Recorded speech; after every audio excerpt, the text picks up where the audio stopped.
This week in Post, we talk about the best photo software.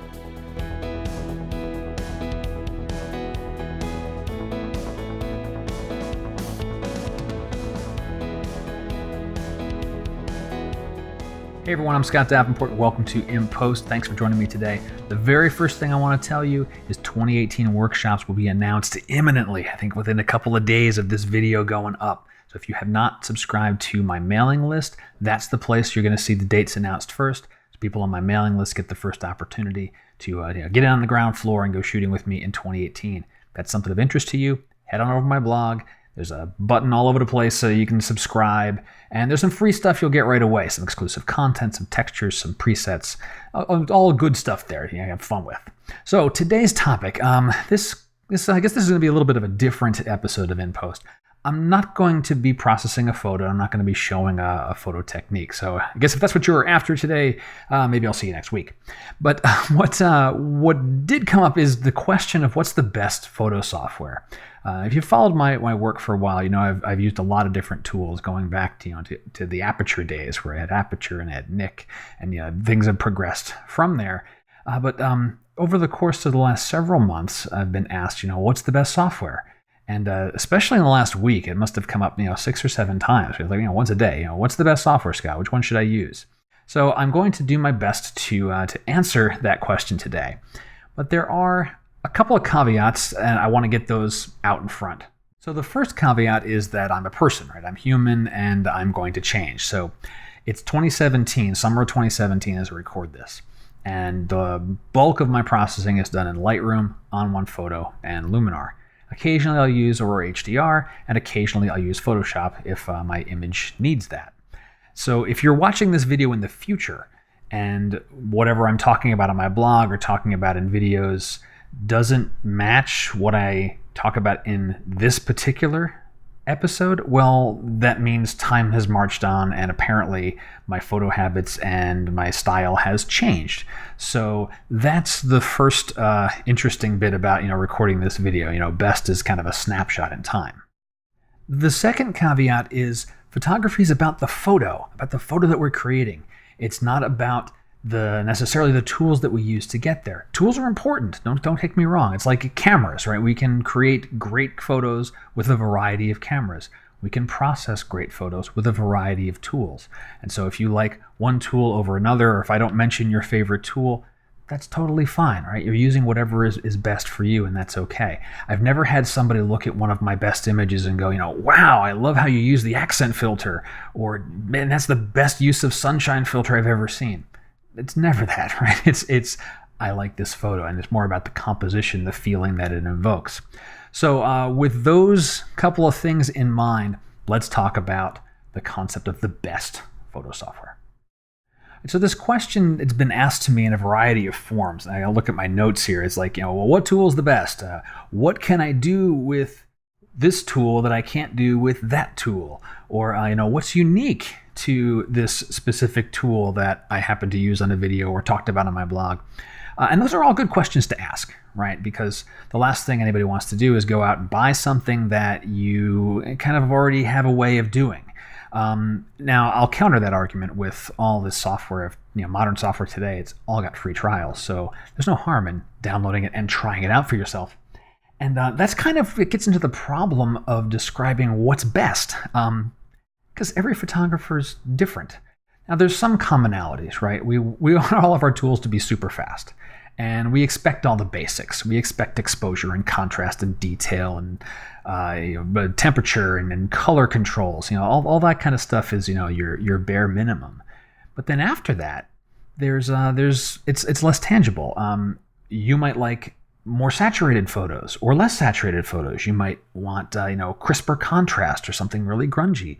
And maybe one tool has a certain look that you like than the other. Another is, what's your level of photography expertise? Are you a professional and you require, in addition to the processing capabilities, some of the other surround that goes with it?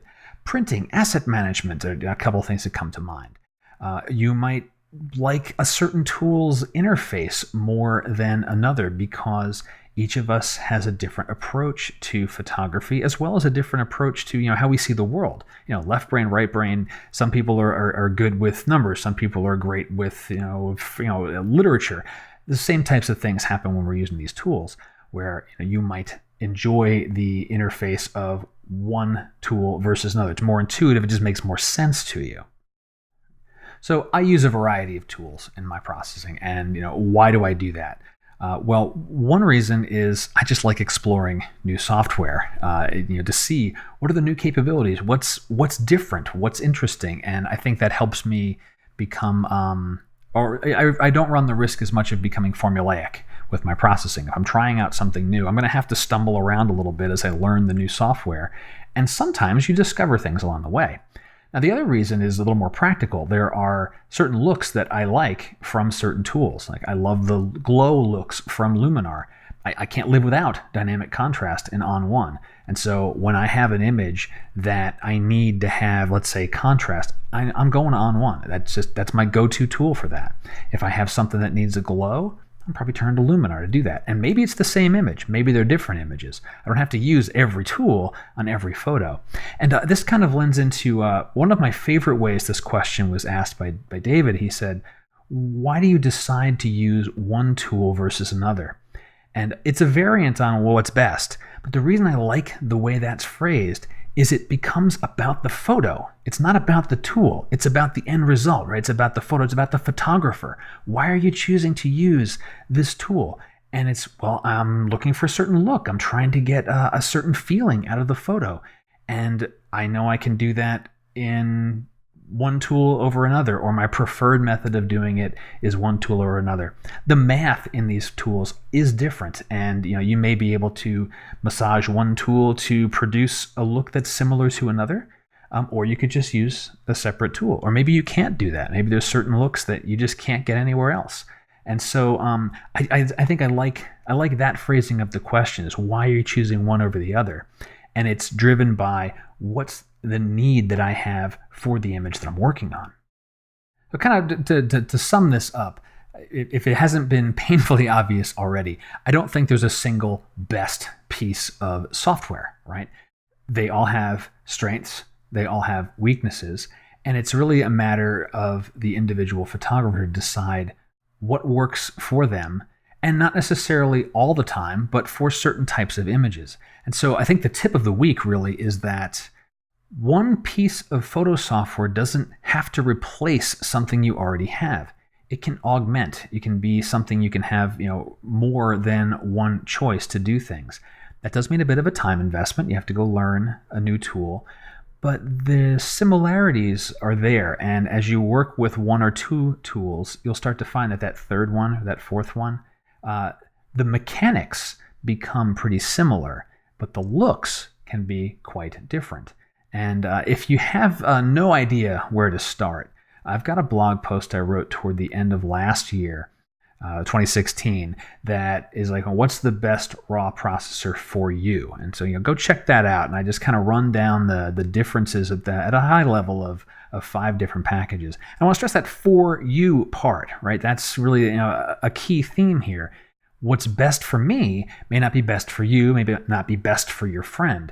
And it does really mean you got to try the things out. They're free trials. Go ahead and grab them. Watch a few videos. I've got learning centers for the tools that I use on my website. It's all free stuff. Have a look around at it and see what you like and what you don't like, and go from there. That's going to do it for this week in Post. I hope you've enjoyed it. I hope that wasn't too much of a ramble.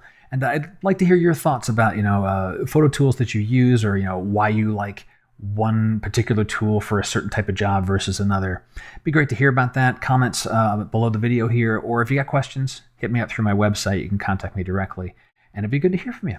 Well, until next time, my name's Scott Davenport, and happy shooting.